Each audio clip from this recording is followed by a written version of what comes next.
Vitor Miranda, quem é você? Eu sou a poesia. Eu fiz da minha vida uma poesia, né? Porque tudo que possa acontecer comigo, eu sei que a poesia vai existir ali. Então eu cheguei num momento assim que eu não estou mais preocupado o que eu sou, né? Porque toda vez que pergunto o que você é o quê? Você é uma profissão? Eu não sou uma profissão, eu sou a profissão. Eu acho que poeta é uma profissão, então eu acho que a poesia, eu sou a poesia, eu não sou o poeta. E é isso que eu escolhi ser, independente do que aconteça. Por que as pessoas perguntam tanto qual é a sua profissão?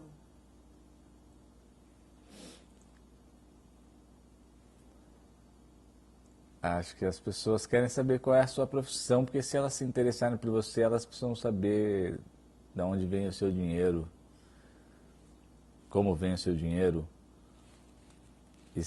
qual a quantidade de dinheiro que vem, né? Eu acho que as pessoas querem saber o que você é, porque eu acho que a profissão diz muito do que você é, mas eu não acho isso. Porque tem várias pessoas que estão exercendo profissões que não gostam, né? O que ou foi escolhido pelos pais, ou que foi escolhida pelo motivo de que dizem ou disseram para elas que dava dinheiro. Então, eu nunca pergunto isso, eu sempre pergunto se a pessoa é feliz, se ela está feliz, que felicidade é um estado. E eu gosto de perguntar qual é o seu sonho, muito mais do que qual a sua profissão. Qual que é o seu sonho?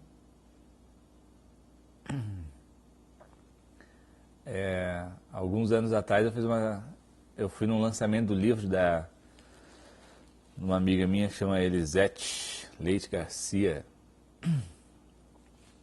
E aí a Elisete, quando ela foi assinar o livro para mim, fazer a dedicatória, ela perguntou qual era meu sonho e eu não soube responder. Eu devia ter uns 22 anos, né? E aí, um ano e pouco depois, quase 2 anos, eu fui fazer um curta-metragem, dirigi um curta-metragem que eu tinha escrito. E aí eu resolvi fazer terapias com a equipe do filme, né? E uma das terapias que eu fiz foi o Tata Drama com a Elisete.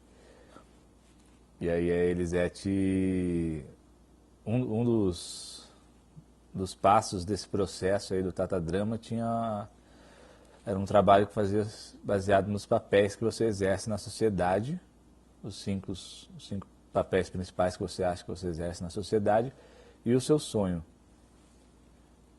E aí, no final, você deixaria só um papel, né? Então você poderia escolher a ordem desses papéis durante o extermínio dos papéis, né? Porque quando você escolhe uma coisa, você vai exterminando outros desejos que você tem. E no final estava só um desejo, só um papel e o seu sonho. E aí você, às vezes, você se deparava ali com um desejo que não tinha nada a ver com o seu sonho. E por coincidência, naquele dia, eu ainda não havia publicado nenhum livro. O que eu estava fazendo artisticamente eram outras coisas. Eu estava dirigindo um curta-metragem, eu era fotógrafo e eu queria ser ator, estava estudando para ser ator também. E curiosamente o papel que eu deixei como principal, que eu deixei sobreviver ali, foi o papel de escritor. E o meu sonho era ser imortal. O Ariano Suassuna fala isso, né, uma vez, que uma forma de ser imortal, é escrever livros. E acho que naquele dia eu descobri que eu sonhava, que eu tinha um sonho. E descobri qual era esse sonho. E qual que é a sua maior insegurança? A maior insegurança? É engraçado, né? Porque eu não me vejo inseguro. Mas a gente sempre tem uma insegurança que na hora H ela vem sem você perceber, quando você vê se já está acometido por ela.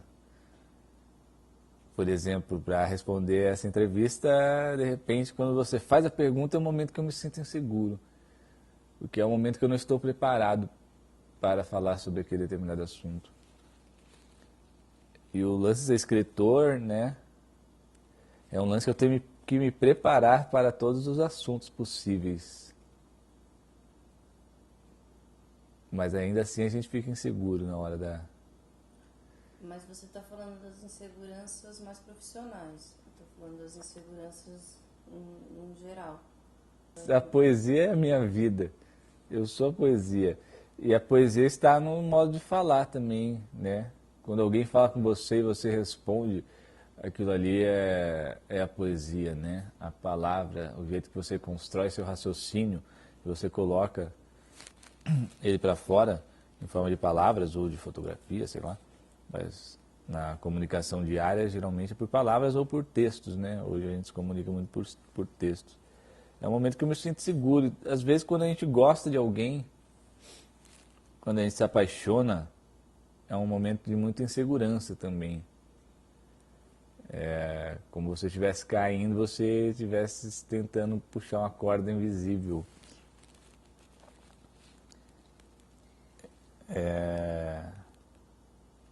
Isso é muito doido, porque às vezes a gente é tão seguro, né, nesse lance de se relacionar sexualmente, e quando a gente se apaixona naquele primeiro momento, você não sabe o que dizer para a pessoa, você fica assustado com esse encontro.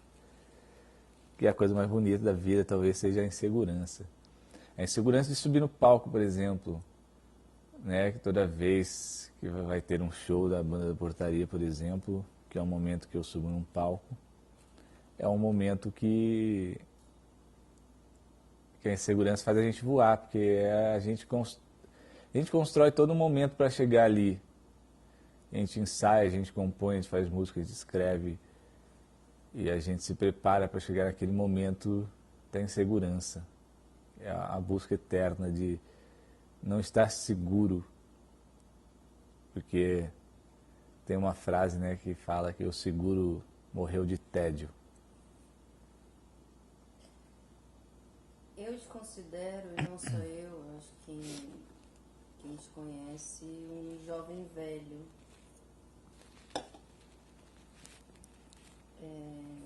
Você se considera um jovem velho? Aí precisamos entender o que é a velhice para algumas pessoas, o que é a juventude. Muitas pessoas me consideram infantil também. Eu me considero uma criança. Mas eu sei que também eu tenho meus pontos da velhice. Porque aí é a questão do tempo, e aí você vai falar o que é o tempo. Sei lá, o tempo é uma coisa só, não tem passado, presente e futuro. Eu tenho todos os tempos dentro de mim. Eu sou criança quando eu quero ser, eu sou adulto. Uma vez perguntaram assim, você se considera maduro? Eu falei, depende, o que é ser maduro para você? Para mim pode ser outra coisa. E o que é ser maduro para você? Ser maduro para mim?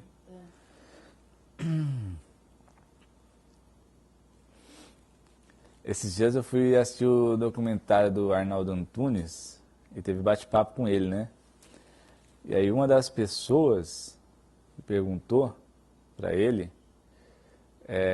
se ele não ficou com medo quando ele saiu do Titãs, porque o primeiro disco dele solo foi um fracasso. E aí eu talvez responderia essa pergunta com o pé no peito dessa pessoa. Mas aí eu olhei lá, aquele ser respondeu na maior educação, explicando para a pessoa que para ele não foi um fracasso e tal. E esse é o lance de ser maduro, né? De quando chega uma informação para você, você ter a calma de raciocinar que aquela pessoa talvez não esteja preparada para fazer uma pergunta com as palavras adequadas. E aí você responde com toda a educação, ao invés de responder com uma grosseria tamanha. E aí é isso, acho que sobre esse lance de ser maduro, acho que o Brasil é um país super imaturo. Não só o Brasil, como o mundo, né? Nós hoje vivemos períodos de imaturidade, que ninguém consegue conversar, vive essa polarização. E temos um presidente super imaturo, que faz o resto da sociedade, né, como toda, entrar nesse ciclo de imaturidade. E então, ser maduro para mim é uma pessoa que consegue respeitar as diferenças, consegue amadurecer o pensamento antes de expressá-lo. Isso é uma coisa importante, amadurecer o pensamento antes de expressá-lo. E acho que a gente vai chegando numa maturidade quando a gente consegue fazer isso de forma mais rápida possível. Porque quando uma pessoa faz uma pergunta, você já responde. E daqui 10 anos? O quê? Tudo. Eu quero ser daqui 10 anos? Você vai estar mais maduro? Eu espero que não.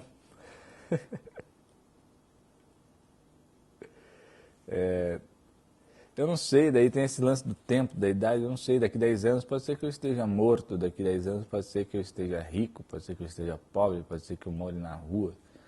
Eu não me preocupo muito com esses 10 anos, porque é aquele lance que eu falei de quem que eu sou, né?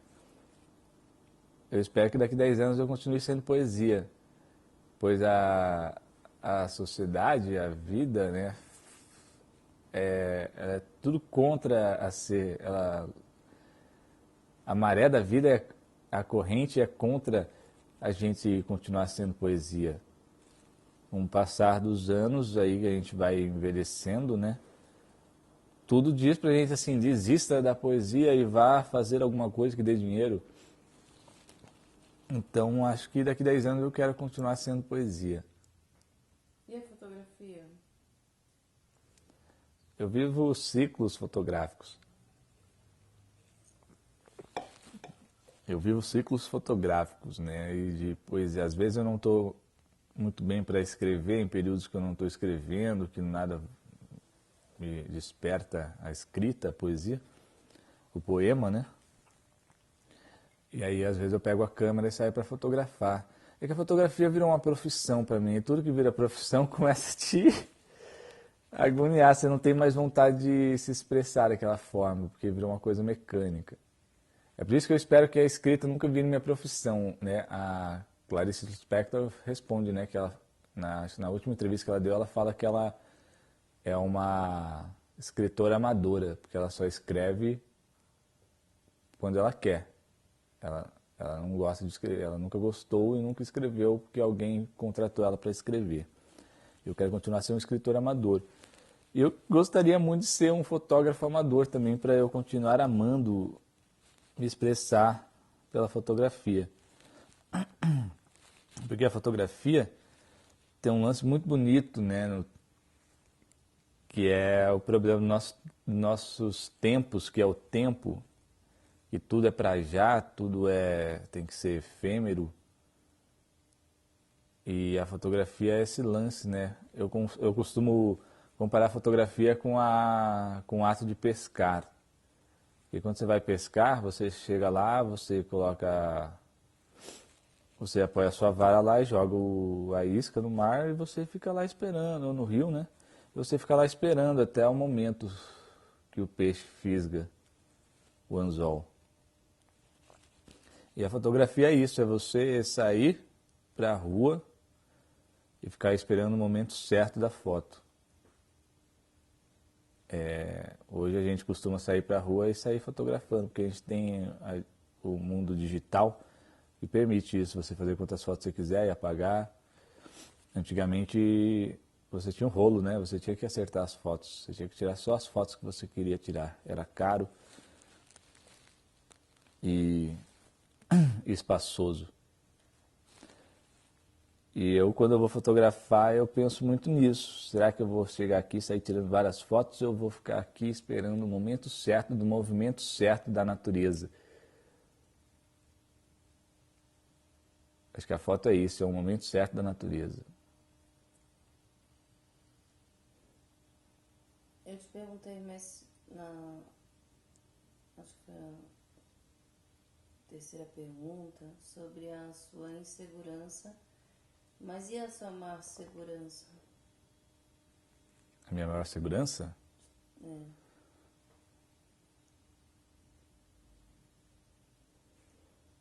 Acho que a minha maior segurança são meus pais e talvez minha família, porque ali é o, vamos dizer assim, eu costumo dizer que eu sou um homem sem casa, por isso que eu escrevi o livro A Gente Não Quer Voltar para Casa. Mas a minha segurança é a minha família. Eu sei que, por enquanto, as merdas podem acontecer e eu vou ter um lugar seguro para voltar. Mas, ao mesmo tempo, eu já estou fazendo 30 anos, meus pais estão com 60. E, às vezes, esse lugar seguro já torna um pouco inseguro. Porque os marinheiros já começam a ter saúdes inseguras, a saúde começa a ficar insegura.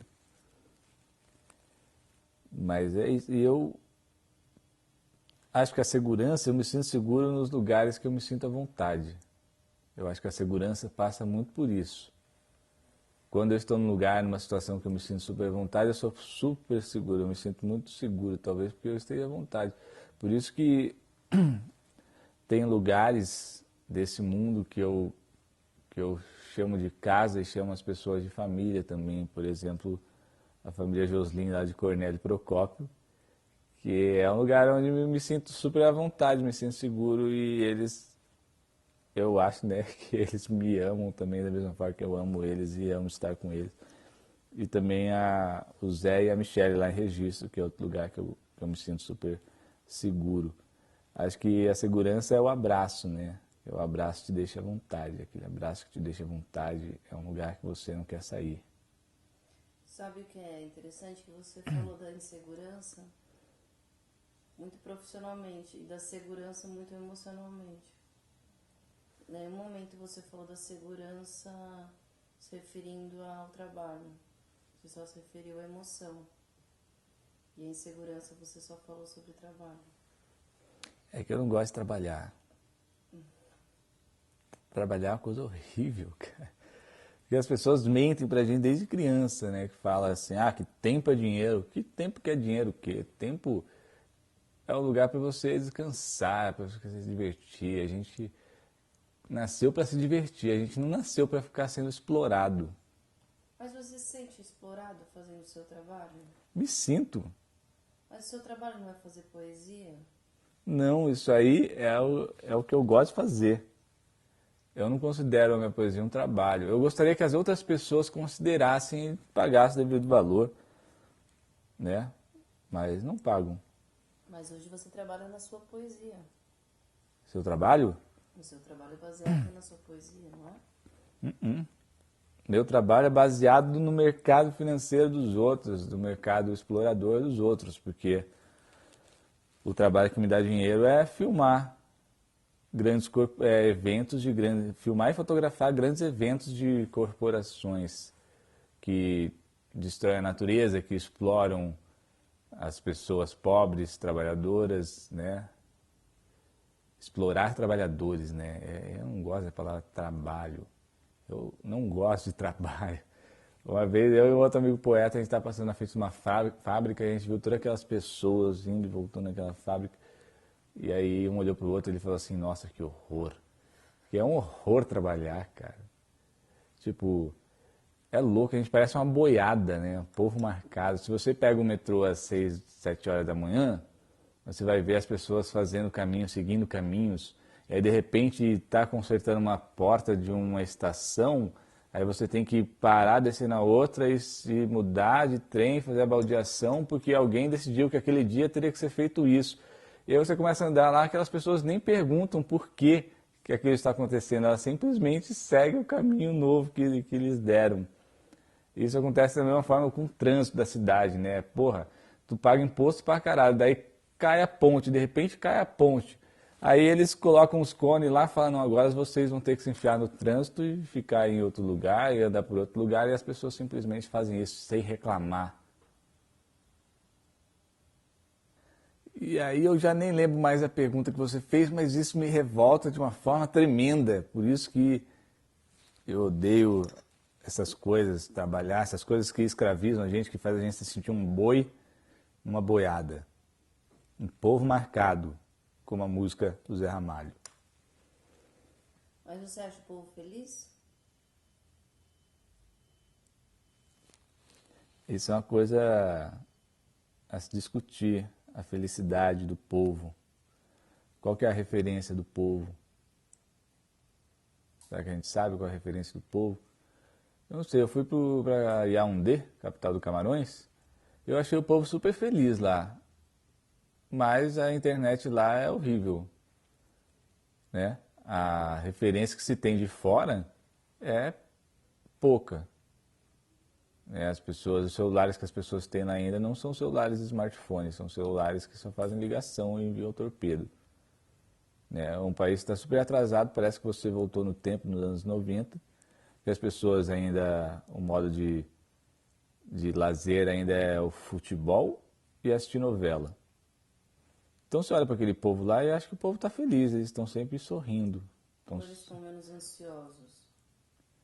Estão menos ansiosos também, porque eles não ainda entraram nessa exterminação do tempo, né?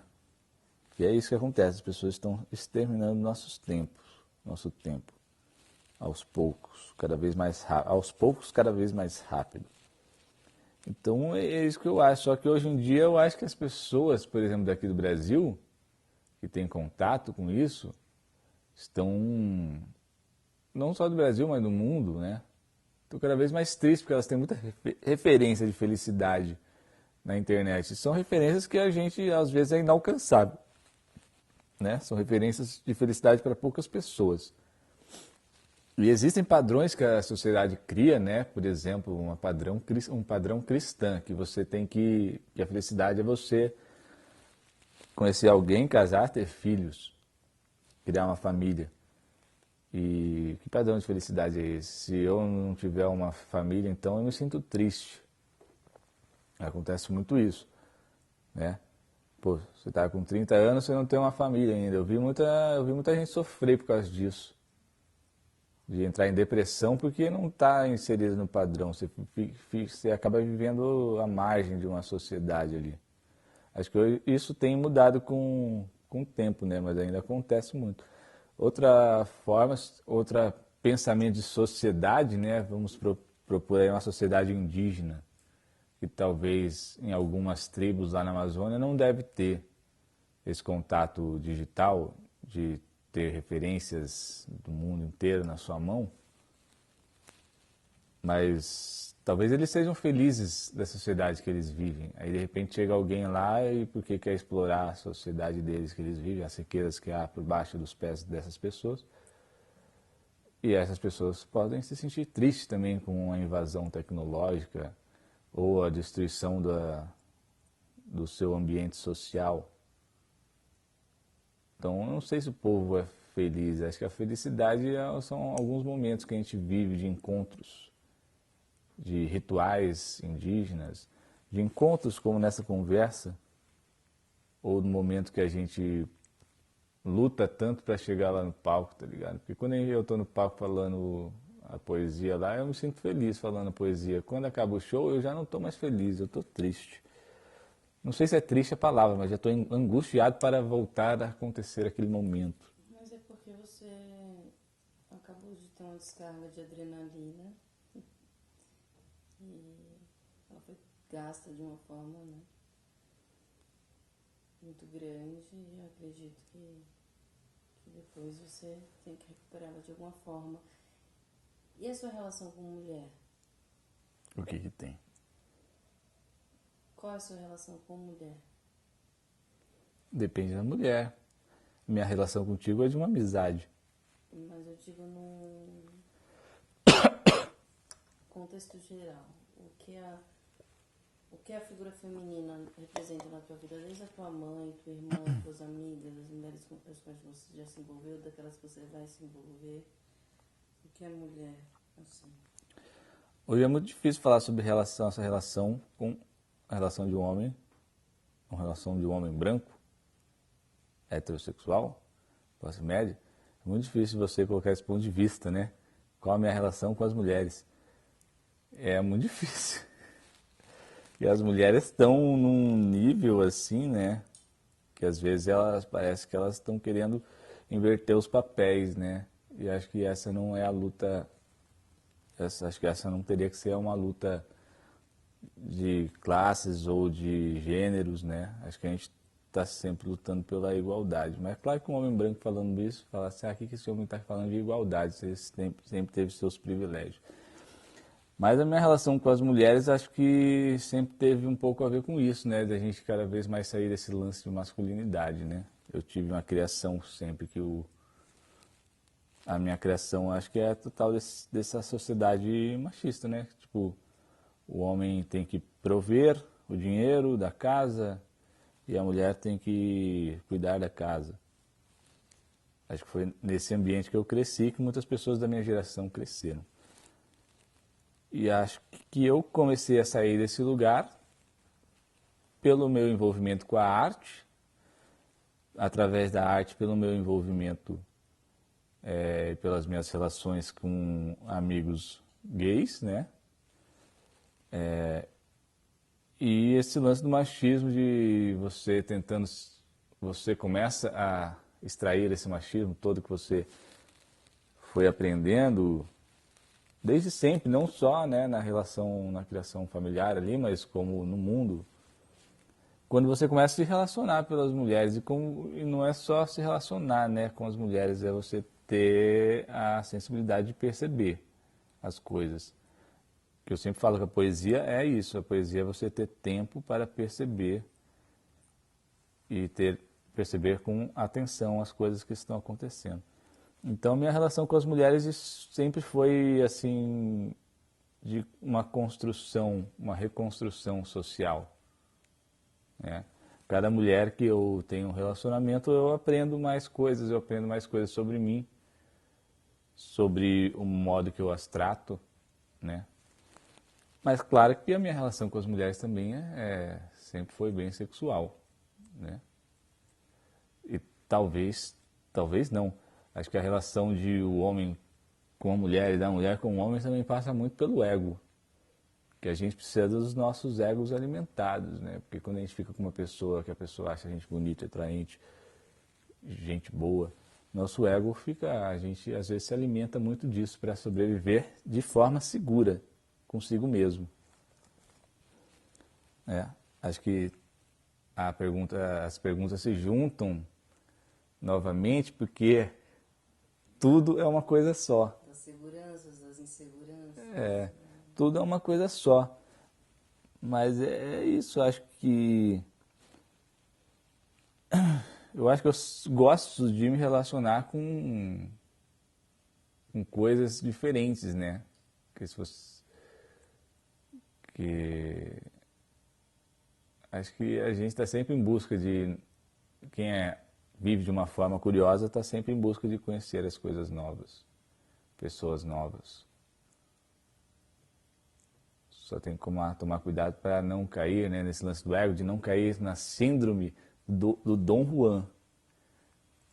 De você conquistar as coisas, conquistar as pessoas, e depois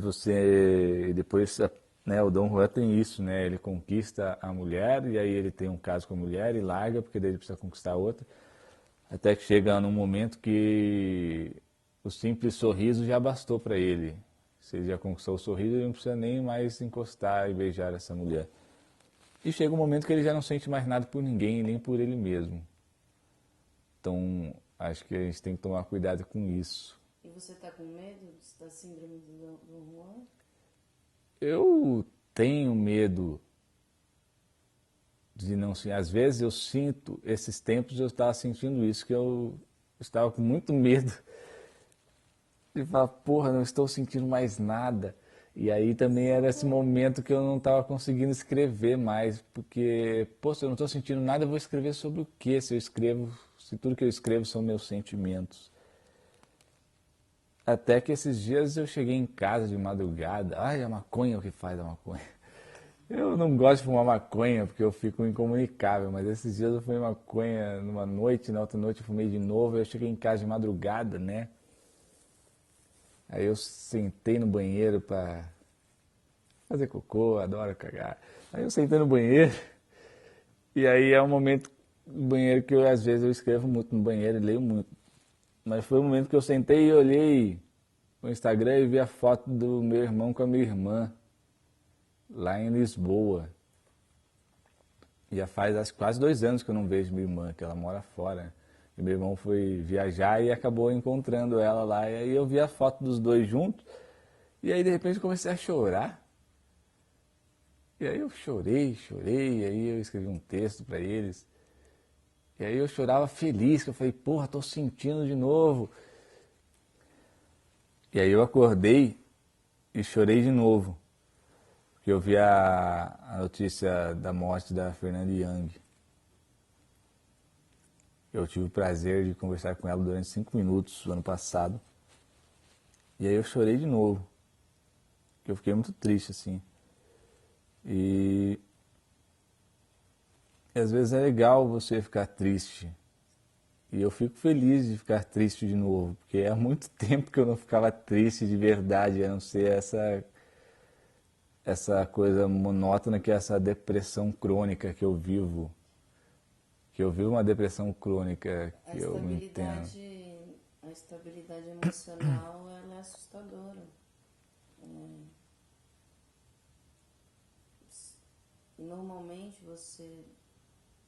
agora você acabou de falar que você estava sempre associando essas emoções a relações com outras mulheres, mas essas emoções elas podem estar interligadas com milhões de situações. Você emocionalmente não se apega com a tua profissão, né, em relação à depressão, a esse tipo de emoção. E muito legal que você tenha passado por isso sem nem contar com isso em relação à tua família, né? Despertou, e aí seria a minha próxima pergunta, que é família. Mas você já rapidamente ou não falou. Eu queria te perguntar sobre política, mas você também já falou. Então vamos concluir com você falando da... Quer que eu fale sobre política? Não. Tô nervoso, tô ótimo pra falar de política. Não, eu quero que você fale uma pergunta muito clássica sua, que você vem fazendo nas suas entrevistas, que é sobre a morte. Você tem medo de morrer?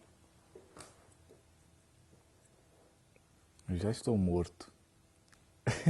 Sim. Esses dias me perguntaram, né, me perguntaram qual é o sentido da vida. Aí eu falei assim, a vida não faz sentido. Não faz sentido nenhum a vida. E acho que esse é o legal da vida, porque a gente passa a vida inteira buscando um sentido para ela, que não há. E é bom que não há, porque o dia que eu encontrar o sentido da vida, eu vou querer morrer, porque daí eu vou querer saber o sentido da morte. E é por isso que eu não quero morrer nunca. Ah, então você tem medo da morte. Lógico, porque a gente tem medo do desconhecido. Mas não tem Eu não sei o que é a desconhecido. morte, sabe? Ninguém sabe. Ninguém sabe. Aí é uma pergunta muito pessoal, porque as pessoas têm religiões, têm crenças. Cada crença pode explicar de uma forma diferente o que é morrer, né? Mas é sempre uma suposição. A minha crença, que é crer em nada, e ao mesmo tempo admirar as culturas e os ritos, é que quando a gente morreu, acabou, né? Você não acredita em nada em relação a reencarnação e almas passadas? Não, eu acredito é na memória. se a gente não lembra mais das coisas, acabou. Porque o que faz a gente sentir que a gente viveu a vida toda é a gente lembrar da vida. A gente pode, inclusive, perder a memória antes de morrer e a gente já não lembra mais disso. A gente já não lembra que viveu, a gente é só um corpo Então sem você memória. tem mais medo do Alzheimer do que da morte. Eu tenho medo de perder a memória, Você tem medo do Alzheimer. porque eu quero lembrar de você.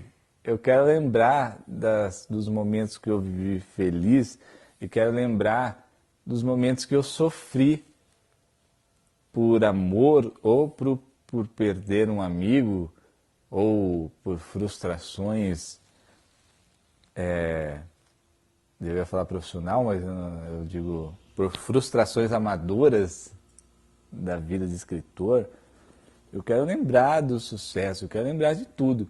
A minha avó está com Alzheimer e ela disse uma frase para minha mãe esses dias que ela falou assim: engraçado, eu não lembro mais de nada das coisas boas que eu vivi, mas também não lembro das coisas ruins.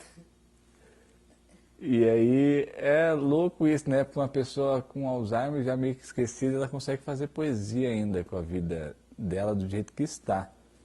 Porque se você falar uma coisa dessa, talvez algumas pessoas vão achar uma frase triste. Eu achei uma frase bonita, Sim, poética. poética, bem-humorada, né? Mas pode ser que outra pessoa escute e fale: nossa, que triste. Não, achei feliz. Mas é isso, acho que a vida é a memória. E se eu tenho medo de morrer, eu tenho medo de morrer desde criança. E talvez a minha infância tenha sido de uma carga tão filosófica de pensamentos que eu não tinha um lance de ler quando era criança, tá? Eu fui ler depois de adolescente, mas desde criança que toda noite eu chorava pensando nisso, no medo de morrer. E quando você pensa no medo de morrer, você pensa sobre a vida. Você faz várias filosofias sobre a vida. A vida deve estar boa para ter medo de morrer o tempo inteiro. É. E aí você começa a pensar, talvez isso é um gatilho do que eu viria a ser no futuro, que é escritor. E também eu vi uma coisa quando eu era criança, que eu até escrevi um conto sobre isso, que foi quando a gente matou um ratinho afogado. E aí, tipo, a gente não tinha noção do que a gente estava fazendo. A gente estava matando um rato, que é uma peste que entra na sua casa que você tem que exterminar. Você aprende que você tem que exterminar o rato. E a gente tentou de várias maneiras, até que um dia a gente comprou uma gaiola. Esse rato entrou nessa gaiola, que é uma ratoeira gaiola, e a gente não tinha o que fazer com a gaiola e com o rato. A gente encheu um balde d'água e jogou o rato lá. O rato não nada? O rato nada, mas quando ele está enjaulado, ele nada até onde ele consegue, água por cima da gaiola. E a gente ficava ali olhando o rato nadando, cara. E o rato nadando desesperadamente. E aí foi o primeiro, acho que foi uma das primeiras experiências com morte da minha vida, que eu vi que um animal tem uma expressão de desespero igual a nossa. E aí eu entendi que a gente... todo mundo é animal e a gente decidiu que nós somos animais e os outros animais não, sendo que eles têm vida. Eu vi que eles, há sofrimento, eu vi ali naquela expressão facial que eles têm sentimentos, que eles têm pensamentos, que eles têm medo, que eles têm vida. E a gente mata. E você virou vegetariano? Não.